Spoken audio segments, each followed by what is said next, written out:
Chaos.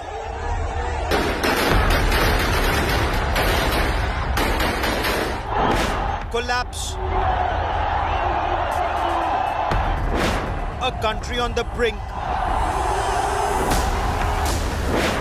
What caused this crisis? China's debt trap exposed. That's our top focus on the Newstrack. Presented by RP Sanjeev Goenka Group. Growing Legacies. Co-presented by Century Ply. Aag se bachaye.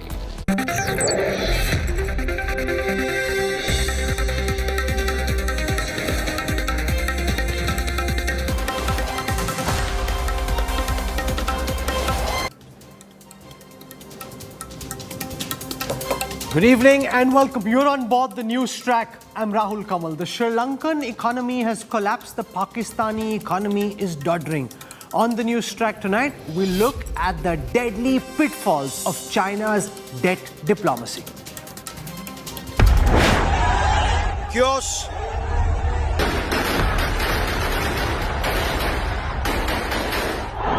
Collapse. A country on the brink. What caused this crisis? China's debt trap exposed. That's our top focus on the Newstrack. We have a power-packed show lined up for you tonight. Here are the headlines. I'm tracking the sequence. Prime Minister Modi unveils the national emblem cast on the roof of new parliament. Owaisi guns for the PM says constitutional norms violated. Congress asks why opposition parties weren't invited. UN report says India will surpass China as the most populated country in a year. UP Chief Minister warns against demographic imbalance. Union Minister Giriraj Singh calls for a population control law. EPS wins round 2 of the Jayalalitha legacy war, sacks rival OPS from primary membership of the AIADMK. OPS to take the battle to court. Monsoon mayhem hammers south and central Gujarat. Floodwaters enter Ahmedabad. Homes over 60 killed. Prime Minister speaks to the Gujarat Chief Minister. Chorus to drop. Virat Kohli grows after Kapil Dev. Former pacer Venkatesh Prasad says put form above reputation. Skipper Rohit jumps in, says team fully backs Kohli.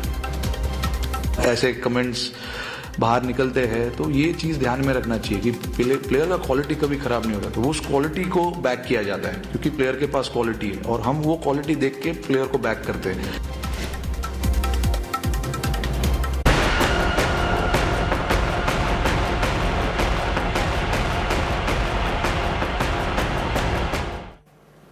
For over 48 hours now, angry Sri Lankan citizens have laid siege to the capital city of Colombo. They first stormed the presidential palace, cooling off in the pool, slam dunking in the suites and working out in the gym.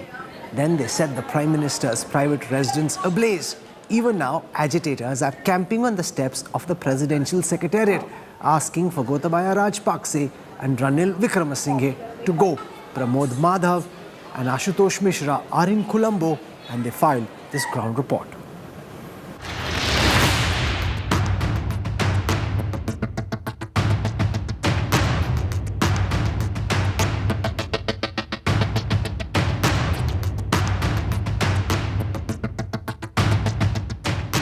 These images symbolize the fall from grace of the Lankan regime.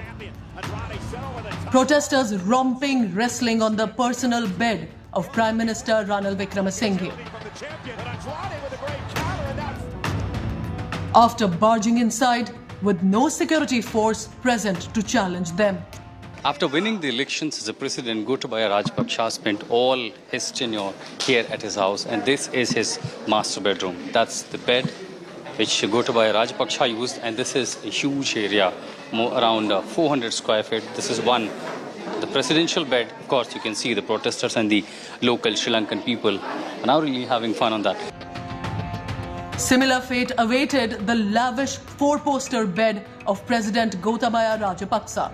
A group of protesters were seen lying on this bed. Mr. President, thank you. I'm sleeping on your bed. Very comfortable. The protesters were also seen taking turns to sit on the president's chair, clicking selfies and queuing up for their turn. Protesters also tried their hand at the board games inside the halls of the presidential mansion. Some were seen even playing the piano placed as a showpiece at the presidential house.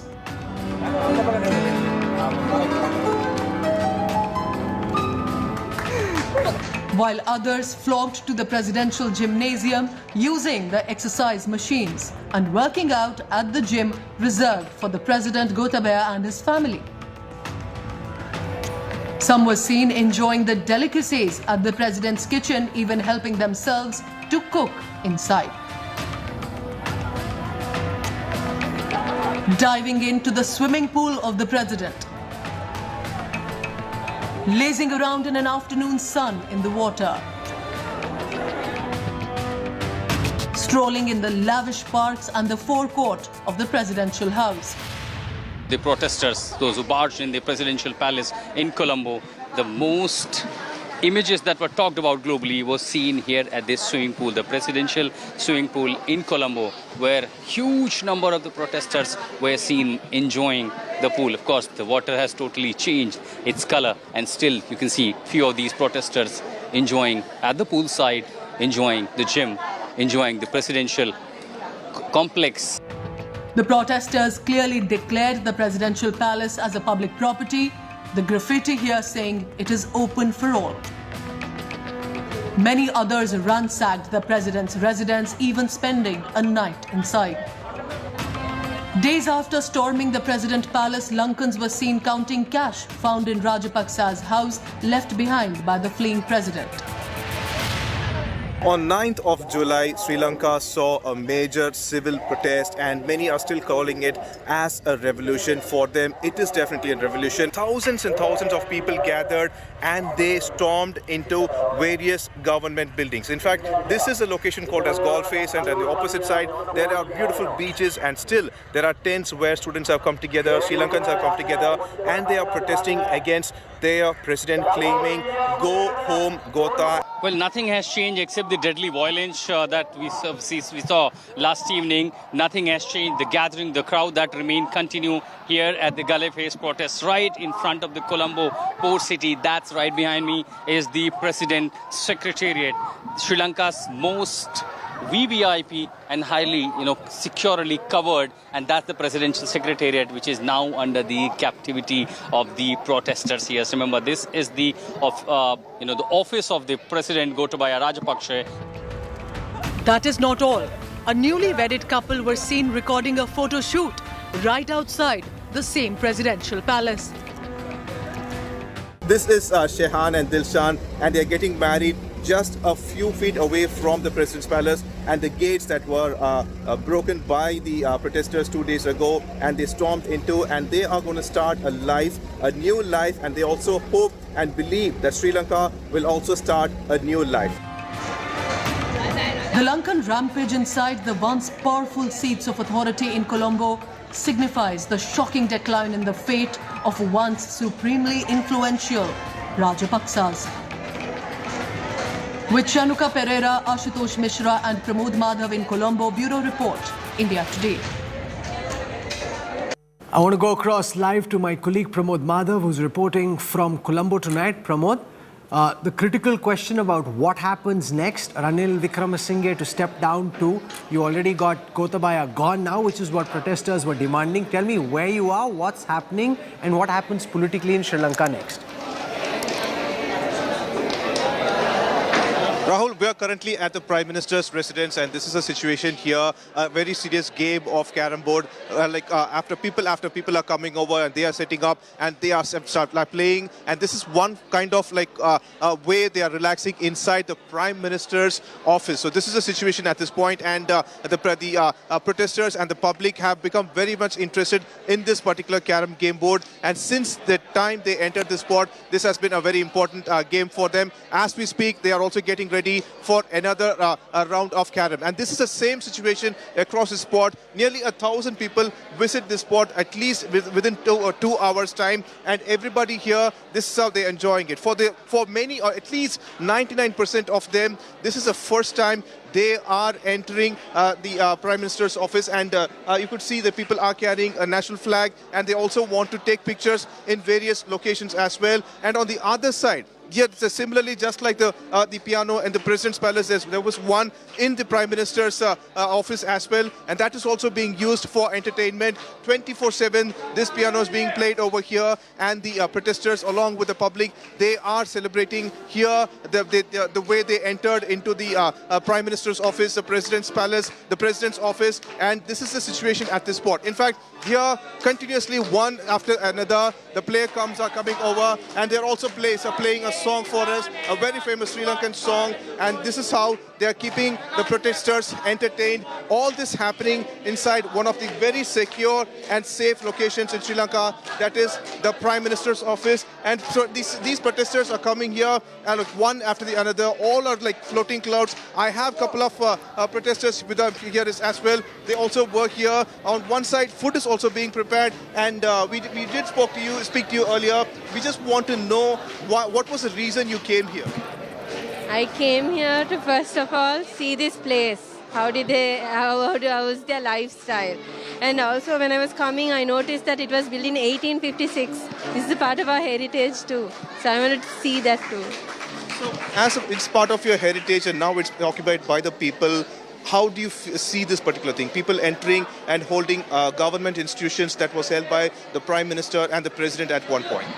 I think it's like everybody like have paid their taxes, and it's like an opportunity to everybody to see this and like see why don't they like actually do certain stuff for people. When they are living in luxury, they don't know what people are going through. The division between the government and the people, the barrier is like really huge, and we really need to fix that, and so that's something that we are looking. Can you explain about the crisis Sri Lanka has faced in the past 3 months?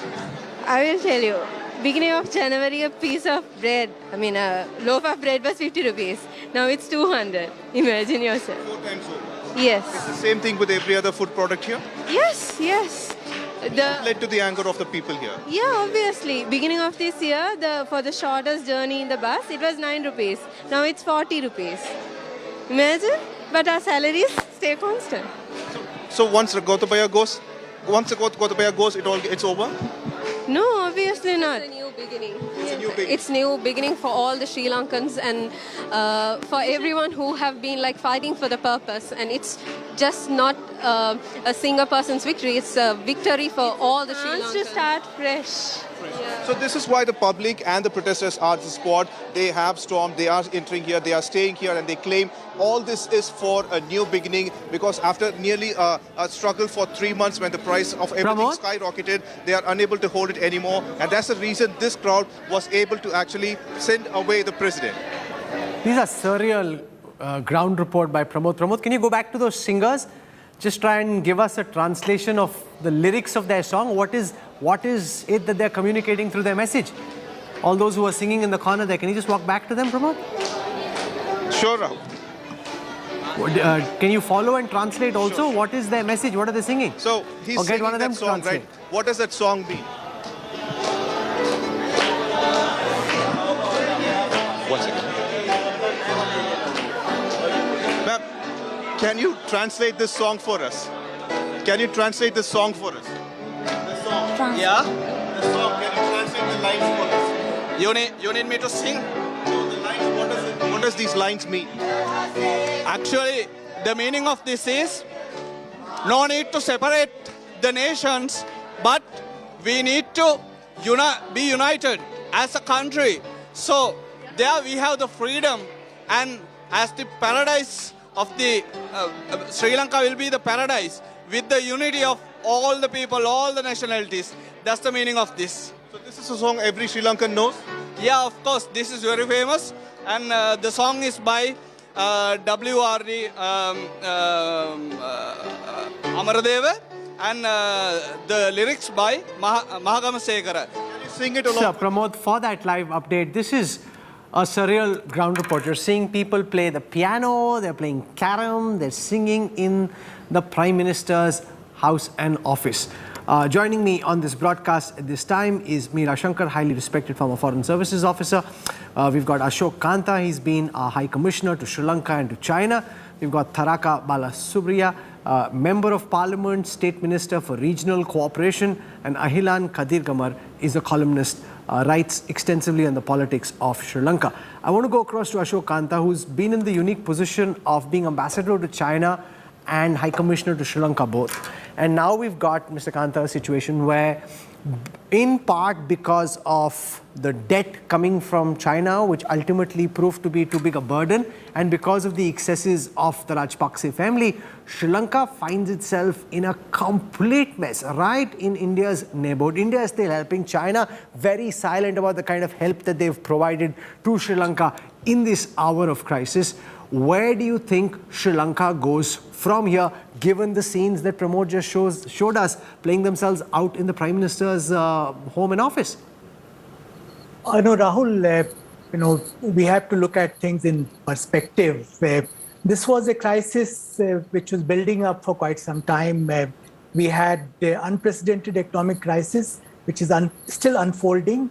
And we have a perfect storm combining that economic crisis with political crisis. You referred to the role of China. It's not a made in China crisis, but China has undoubtedly contributed to what we are witnessing in Sri Lanka today. I was in Sri Lanka when government of Sri Lanka decided to opt for the debt-fueled infrastructure development strategy, with China extending loans at near commercial rates for projects which were completely unviable. You had Hambantota Port, which was not economically viable. You had Matala International Airport, which is regarded as the emptiest airport in the world.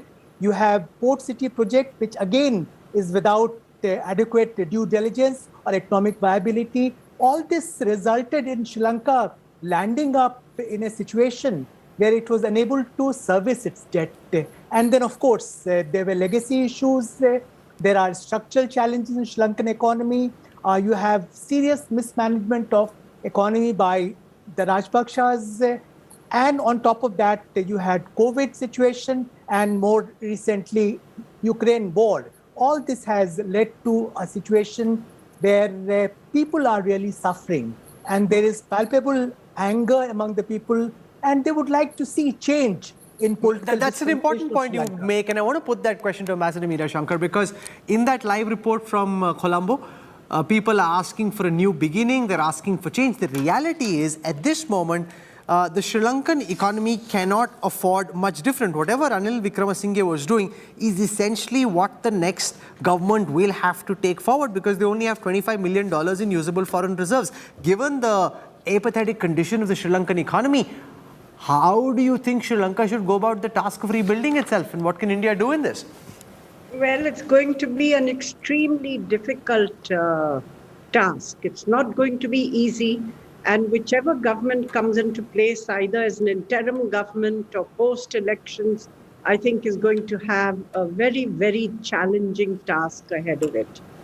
The mismanagement of the economy is clear. If you look at Sri Lanka's GDP, it shrank from about $94 billion in 2018 to about $76 billion today. So that's almost a $20 billion drop in the GDP of the country. And it's estimated that to get back to 2018 levels, it may take Sri Lanka almost up to 2026. Inflation is running at something like 54% today. And there are some projections that it could touch even 70%. So clearly gross mismanagement of the economy, fueled by the vanity projects of the Rajapaksas and the easy and reckless availability of debt from China. Then you had a series of crises which hit Sri Lanka's main foreign exchange earners. You know, tourism has been their main foreign exchange earner. And ever since the Easter bombings in Sri Lanka, where the terrorist incident provided a real setback to tourism, it's really never recovered, because then you had the COVID pandemic, and then you've gone into the Ukraine war, and that combined with the economic crisis has led to a really dire situation today, where people are short of food, fuel, medicine, petrol or diesel for cars, schools have been closed, government offices have been closed except for essential public services. So really gross mismanagement. Now you have a decision. Mr. Gotabaya has said that he will resign on Wednesday. And Ranil Wickremesinghe has also expressed his willingness to step down once a new government is in place. Ahilan Kadir Kamar, do we know at all where Gotabaya Rajapaksa is gone? There were images of luggage being loaded on a Sri Lankan naval vessel. We don't know if he did board that vessel. There's also been talk of him flying away. Is he still in Sri Lanka? Do you know at all? And importantly, if Ranil Wickremesinghe too steps down and there is an opposition unity government of sorts that is formed, what would their approach be to this crisis? How would they do anything different from what Wickremesinghe was already doing? The whereabouts of the president, that's being kept a secret, so I have not much information there. Any new government that comes to power has to radically think economic policies, because now, compared to even 2 months ago when Ranil Wickremesinghe took off, the situation has worsened much more. The economy is grinding to a halt. We are facing a food crisis. And the austerity that Ranil Wickremesinghe, the central bank, and the finance ministry took forward have really affected people. In many places, people are even finding it hard to have 1 or 2 meals a day. So the emphasis now has to be on relief to the people, at least in the medium term, and to provide some stimulus. We have no other option but to go about with some deficit spending to be able to provide relief. We are looking at an economy that could shrink by as much as 10%. It's the worst economic crisis. And while my previous panelists have talked about China's debt, really, if you look at our foreign debt, the biggest problem is debt borrowed in capital markets. And those came with recommendations from the Bretton Woods institutions. We were pushed to further liberalize trade, to open our capital accounts so that there can be capital inflows and flight. And 40% of our debt is sovereign bonds, which are very high interest bonds. And that's how Sri Lanka got into the debt trap. We used all of that to build infrastructure, to take forward the tourism industry, and none of that has provided the return. So really now we have to focus on agriculture and food production, and to make sure that the next generation doesn't get affected with malnutrition. We have to completely change trajectory. Now, whether the new government will have the political will to do that, or they're going to go ahead just following the IMF, which Ranil Wickremesinghe and the other in the last few months is going to be the big question. And I think that's the people's demand to be able to address their immediate needs. Your sense of this unity opposition government which opposition parties are trying to form, and whether that will be able to ensure that Sri Lanka comes out of the kind of mess it finds itself in? And is there an acknowledgement that the kind of debt given by China, I think Ambassador Kanta spoke about how useless some of those projects were. You've built up these mega projects, and remember at that time when India was flagging these concerns, Sri Lanka seemed very charmed by Beijing, and now the only country or the one country that's come out and helped in as much as it could and to the extent that it has is actually India.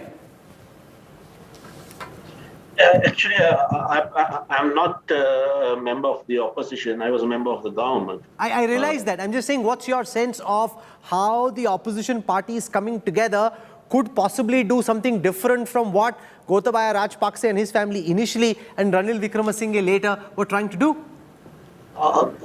Actually, I'm not sure what the opposition has in store, but at the moment, it's a day-to-day battle.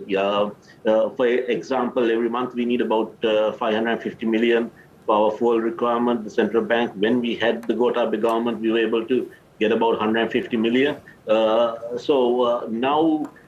without any government, I don't know how much we can collect in the future. So therefore, I think it's imperative that we form some form of an interim government. The religious leaders and most of the people have been advocating all-party government.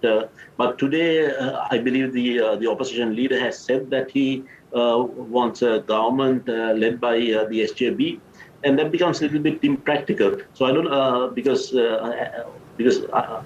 what he commands is about 50 seats in the House. So and different people want different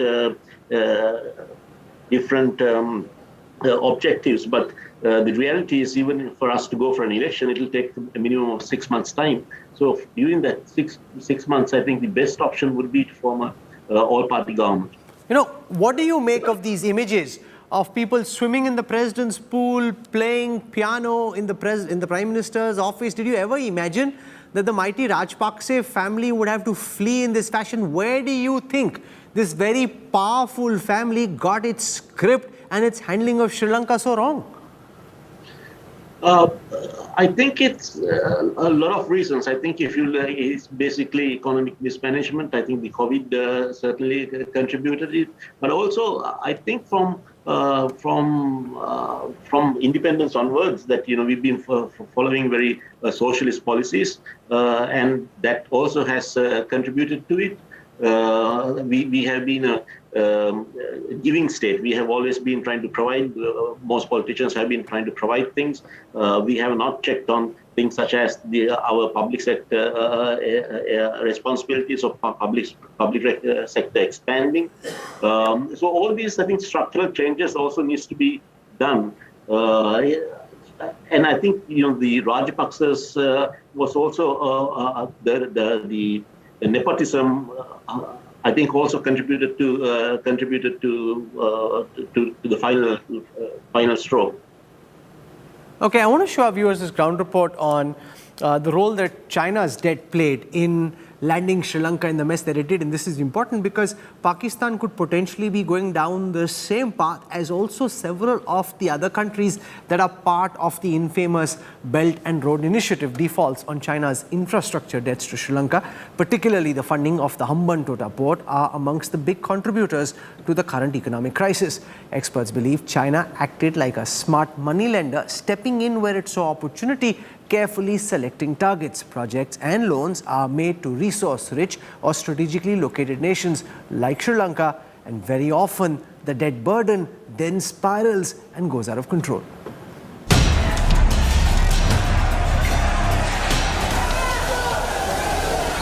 Chaos in Colombo. Long queues for food, fuel and essential commodities.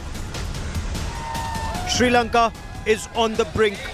Angry masses stormed the presidential palace, forcing President Rajapaksa and his family to flee on board a Sri Lankan Navy ship. The country is virtually bankrupt, unable to import either food or fuel. Sri Lanka's economic collapse is being seen as the fatal kiss of the dragon, the Chinese debt trap. Sri Lanka was offered high-interest loans for infrastructure projects, which according to several analysts were vanity projects with low commercial returns. The Rajapaksa International Airport at Hambantota and the Mahinda Rajapaksa Port are two prime examples where analysts argue that Sri Lankan president fell into the Chinese debt trap. Sri Lanka, incidentally, is crucial to Chinese President Xi Jinping's maritime Silk Route and also critical in getting a major port in the Indian Ocean region. The port at Hambantota is of strategic importance to China but of low economic importance to Sri Lanka. With Colombo defaulting on repayment of loans, the heavy debt burden forced renegotiation of contract, giving China control of strategic assets. China may have protected Sri Lanka's leadership from international scrutiny and war crimes probe at international fora. They in turn took control of crucial infrastructure assets on a 99-year lease.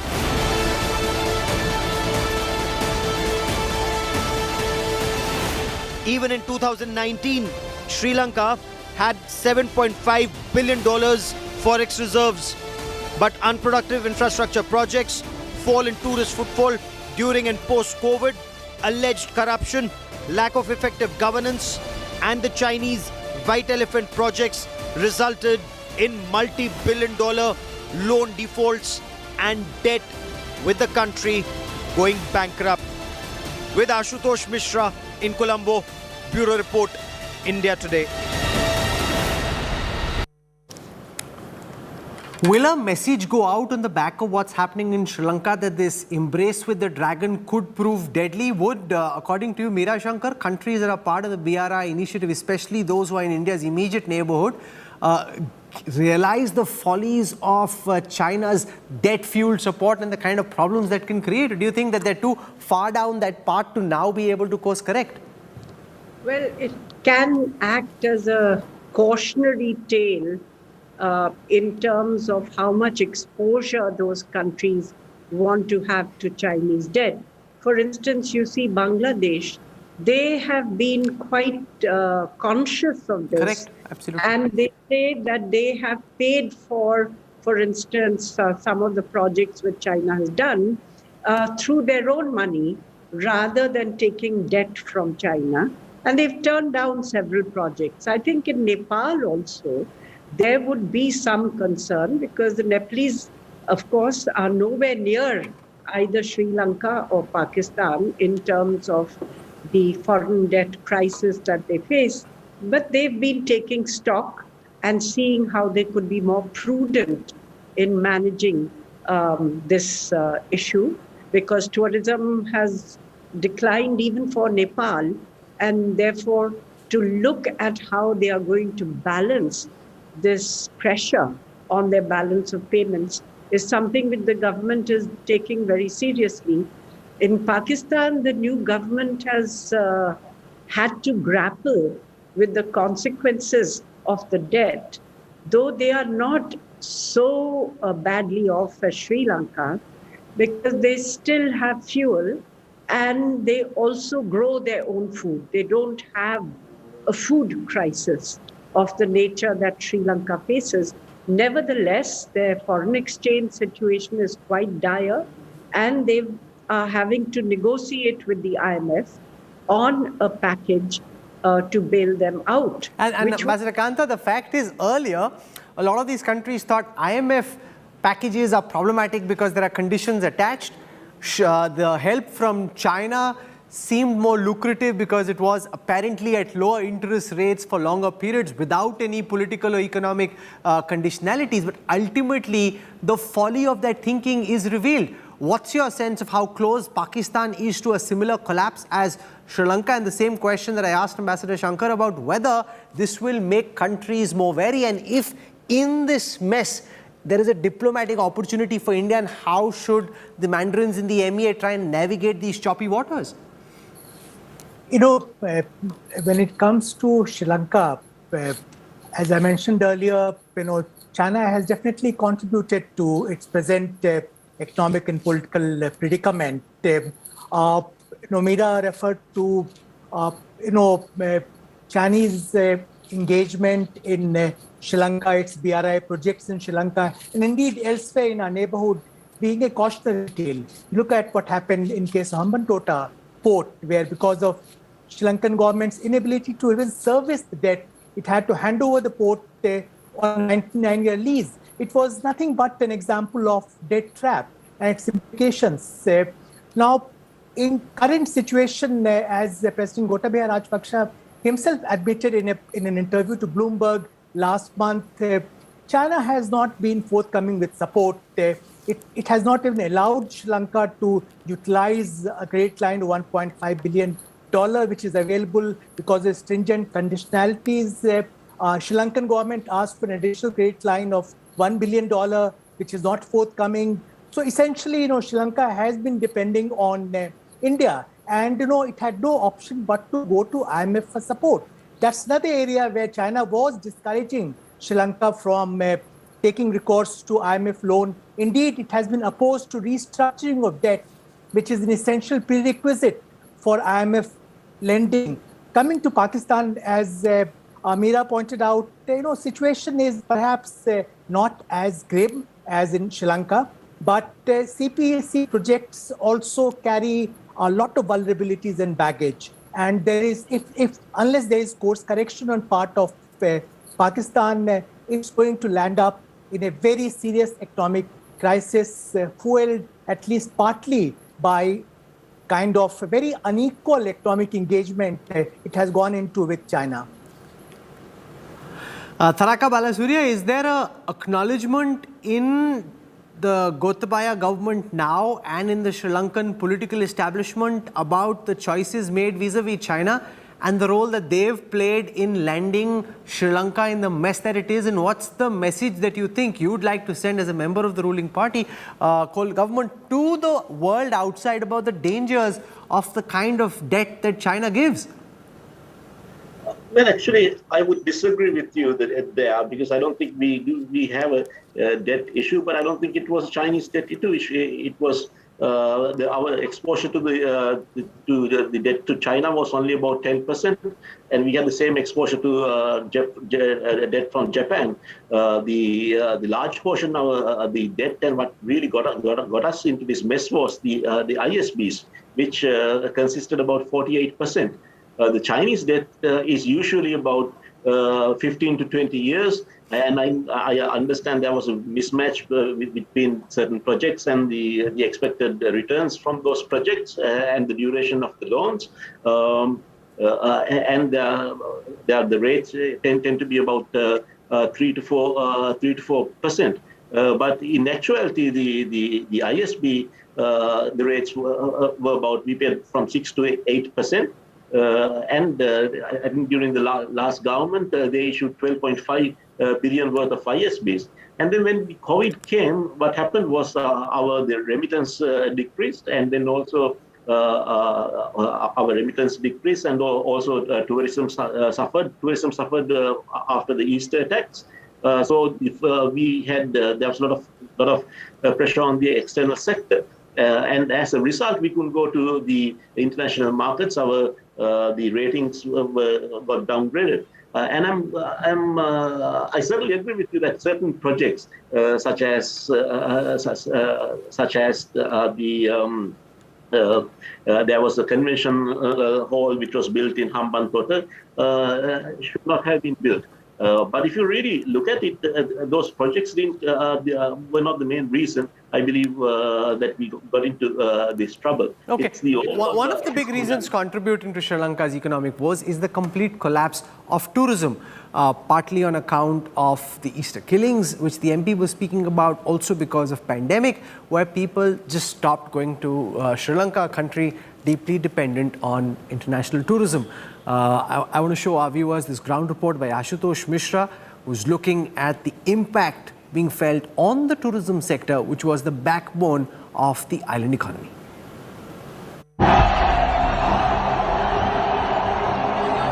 Once the seat of Lanka's high and mighty, evoking awe among the masses, the sprawling presidential palace and the imposing office-cum residence of the Prime Minister are now tourist spots, overrun by boisterous protesters who continue to camp inside, using its bedrooms, swimming pools, gyms, kitchens and lush green lawns. India Today, the only channel reporting from ground, visited the Prime Minister's residence. So this is the official residence of the Prime Minister, where I am at the moment, in the capital Colombo. And these are the same protesters who were engaged in Arthaling, who were engaged in the violent clashes, who captured these superpower establishments in Colombo are now themselves cleaning the lawn, cleaning the garbage. The protesters were seen having a gala time, playing games and picnicking at the Prime Minister's residence. The protesters, the youngsters who have gathered and virtually camped here can be seen playing board games, lying on the couch, resting as they have been camping here. Ever since the protest broke out, they barged into the President's house, the Prime Minister's house, and now you can see them resting here on the couch. Parts of President Gotabaya's residence have been turned into community kitchen funded by the protesters and rustling up food for the masses. Here, what I see, the protesters have begun their own kitchen. The food is being cooked here. That's the dal rice that they are serving people. And here, there's a huge queue. Look at these people, those who are coming here. They're having their food and, of course, washing their plates as well. And all this is being done by their own contribution. Rejoicing over the president's fall from grace, the national anthem of Sri Lanka was heard being played on the piano by protesters.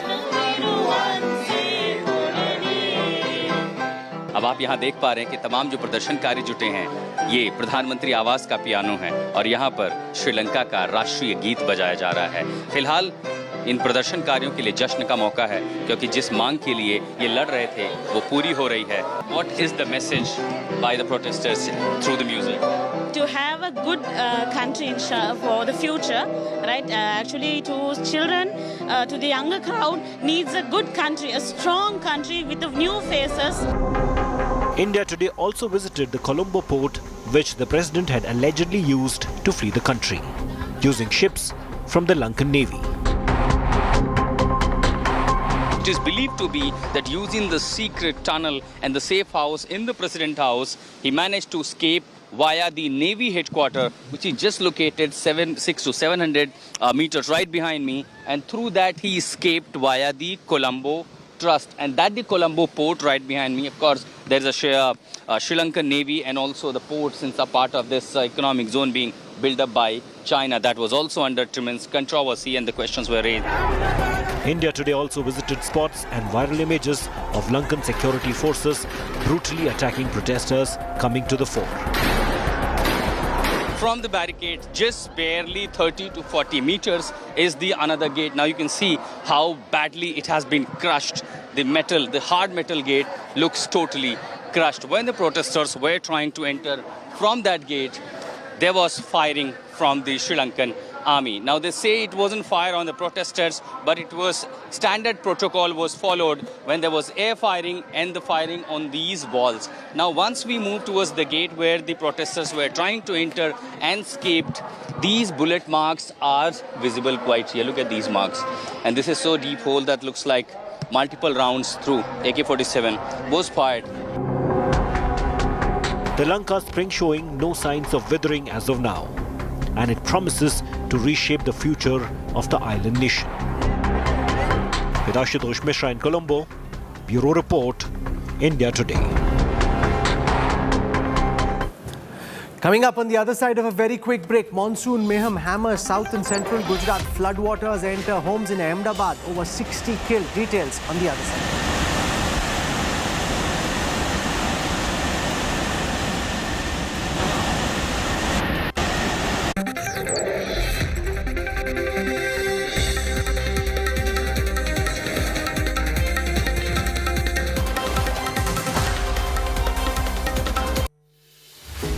With every sunrise comes new beginnings, new opportunities and new stories. And that's why we're first up. While you're sleeping, we're hard at work to ensure you get the perfect news shot every morning. Get you all the updates. Our morning mission to get you news that's fresh and packed with flavor. Watch First Up every weekday morning with me, Akshita Nandagopal, right here on India Today.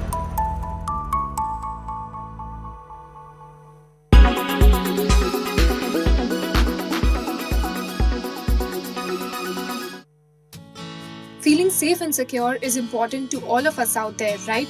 Well, the Global Peace Index ranks the safest countries in the world to reside in. Let's find out which are the top 5 safest countries in the world. Iceland. Iceland is the safest country globally for the 13th year in a row. Iceland has a population of 340,000. It also has a low level of crime attributed to its high standard of living, strong social attitudes against crime, and a lack of tension between social and economic classes. Here's a surprising fact. Iceland doesn't have an army, and the police do not carry firearms. The country's laws guarantee equality, same-sex marriages, adoptions, religious freedom, and equal pay for men and women. New Zealand. Like Iceland, New Zealand is a safe space for people to reside in. But due to the terror attacks on 2 mosques back in 2019, its score has slightly decreased. New Zealand laws prevent abuse of anyone's freedom of speech and expression. Portugal. Portugal was ranked 18th on the Peace Index. Ever since the country has made huge strides to be ranked 3rd. Portugal has armed police, but the increased police presence in the country has reduced its crime levels. In the past few years, Portugal has made an economic resurgence, decreasing its unemployment rate from 17% to under 7%. Austria. Austria has kept its 4th place. The country's political instability has led to an increase in social unrest. But serious crimes here are rare. The country has spared any acts of major terrorism. Denmark. Denmark is one of the few places where even children report they feel safe at any time of the day. The country has a high level of equality and a strong sense of common responsibility. Corruption is rare here in business or politics. Denmark is also a welfare state, meaning that everyone receives services and perks that help them live comfortable lives. These are the top safest countries to live in. Which rank is your country at? Don't forget to tell us in the comment sections.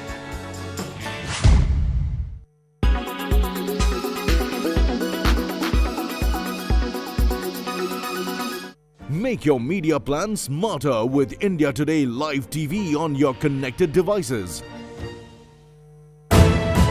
You are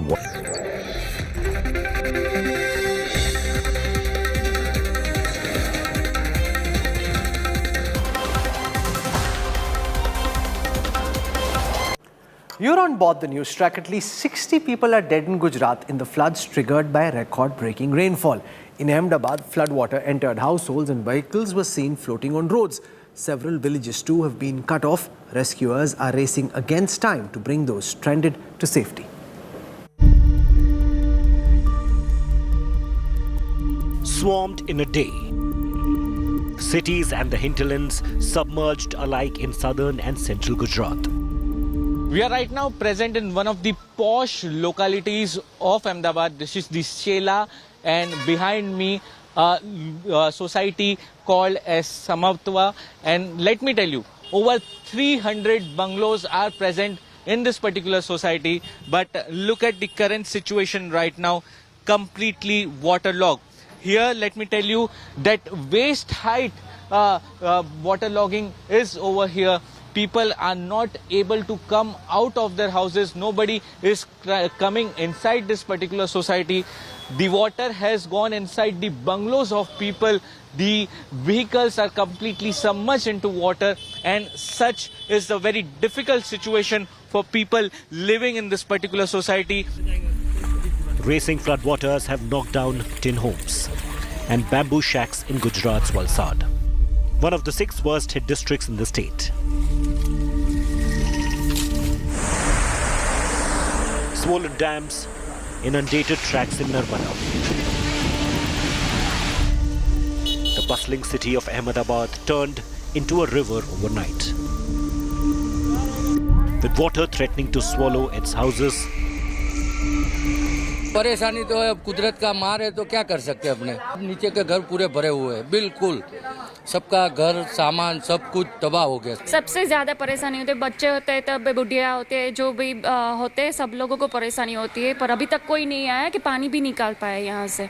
हर लोगों के घर में भी पानी है, सब लोग परेशान हैं आज।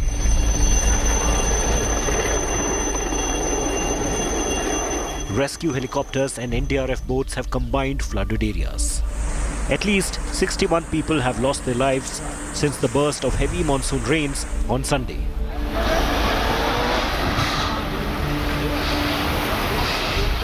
Flooding has swept away more than 270 livestock. Emergency responders have evacuated 3,250 people to safety till now. Rescue operations continue in full swing.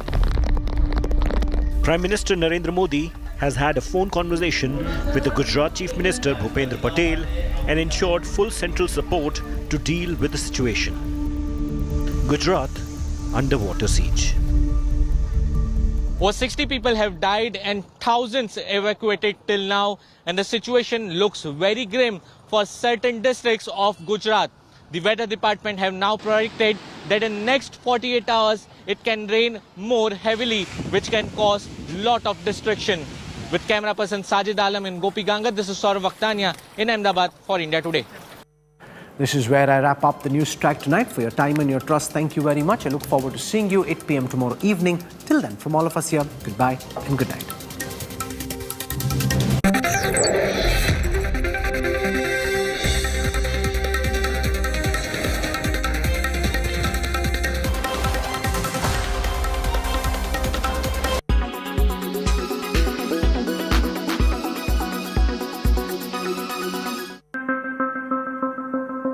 Do the rising petrol prices and inflation scare you?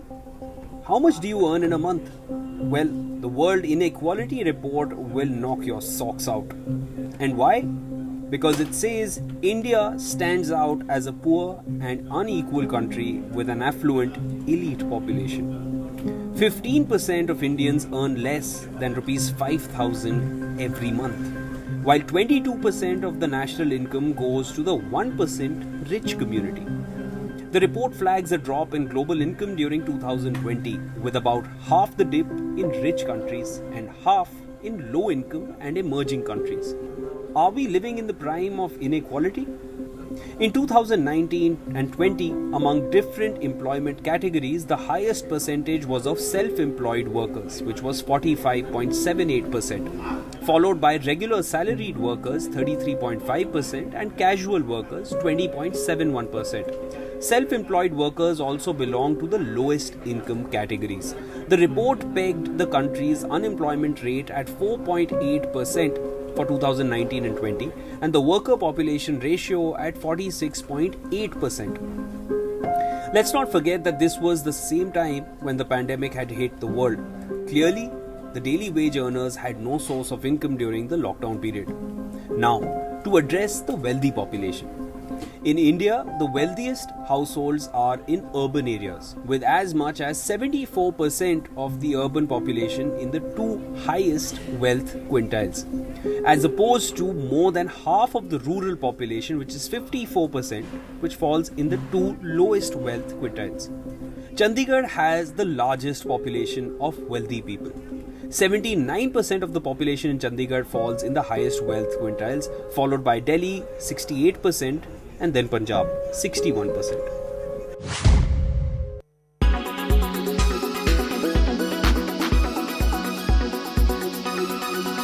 Make your media plan smarter with India Today Live TV on your connected devices. You are watching India Today. You are watching India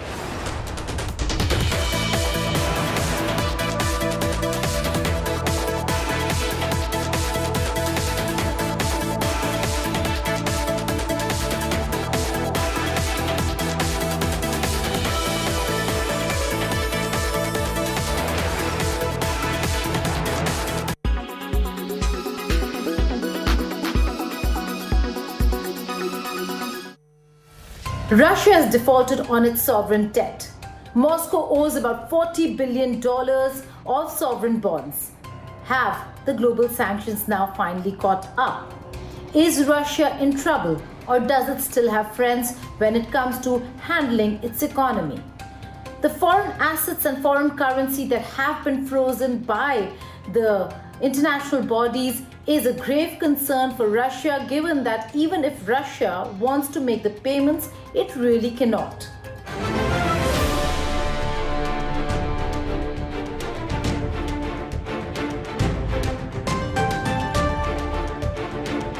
This sanction regime or the sanctions that have been placed against Russia, with Russia now defaulting, is a grim reminder of the political outcast it once had become and is now on the way to becoming.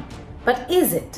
While the West wants to isolate Russia, there are still many countries who are standing by Moscow and are engaging Russia. So is it real trouble for Russia, or will Russia see through this crisis as well as it did in the 90s? Now, with the economy and finances at stake, how severe are the damages?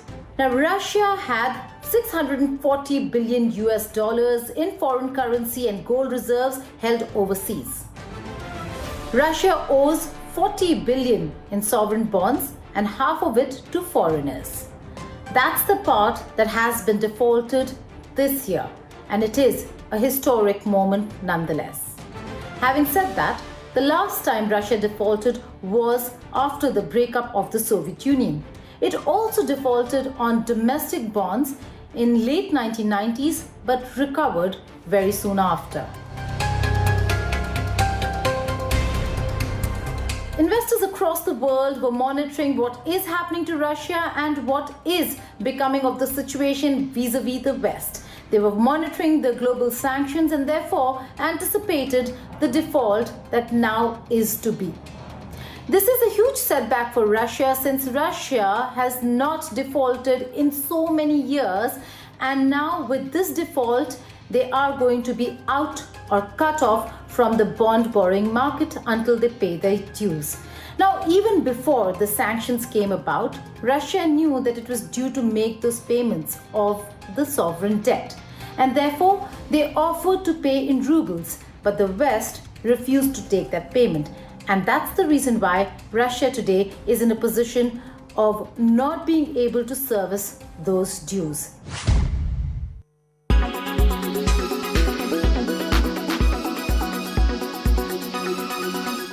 Tonight at 9 p.m. on the news today with me, Rajdeep Sardesai. Amidst intense political turmoil, Sri Lanka is struggling for answers. We'll find out what lies ahead for the beleaguered nation. Also, Operation Lotus could now hit Goa. Is the Congress heading for a split once again in Goa? Plus, two regional parties are also in a crisis. The Shiv Sena in Maharashtra, now the AIADMK in Tamil Nadu. We'll also have flood reports from across the country, including Gujarat. And we'll ask the big question, is it time for Virat Kohli to be benched? All that and much more on the news today. Presented by Aditya Birla Group, Big in Your Life. Co-presented by Star Health Insurance, the health insurance specialist. Co-presented by JK Tyre Ranger Series. Stay wild at heart.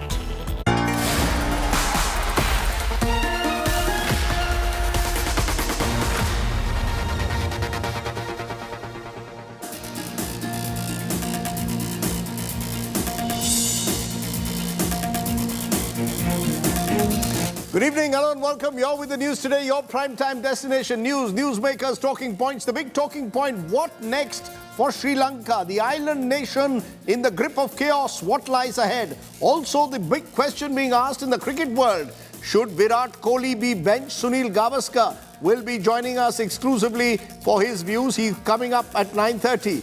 But first, as always, it's time for the 9 headlines at 9 tonight.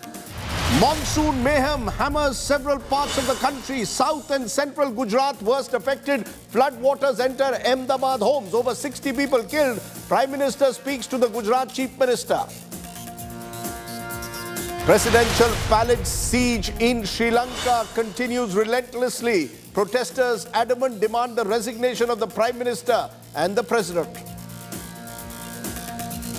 Prime Minister Modi unveils the national emblem cast on the roof of the new parliament. Owaisi, guns for the Prime Minister, says constitutional norms violated by the Prime Minister inaugurating it. Congress asks, why were opposition parties not invited? United Nations predicts India will surpass China as the most populated country in the world in a year. UP Chief Minister Yogi Adityanath joins the debate, warns against demographic imbalance.